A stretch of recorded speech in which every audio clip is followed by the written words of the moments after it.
নীৰৱতাৰ চিঞৰ, চিৰ জিলমিল ডেকা। শুনিছানে কেতিয়াবা নিস্তব্ধতাবোৰৰ চিঞৰ? নাই শুনা, নহয়?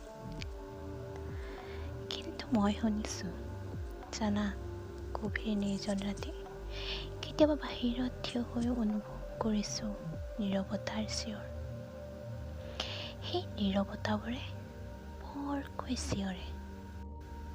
ভয় নকৰা যদি শুনিবাচোন এবাৰ, গভীৰ ৰাতিৰ নিৰ্জনতাবোৰ অনুভৱৰ কোলাত তুলি ধৰিবা।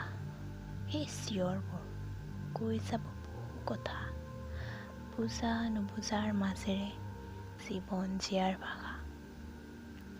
সেইকাৰণে হয়তো মোৰ নীৰৱতাবোৰ বৰ ভাল লাগে।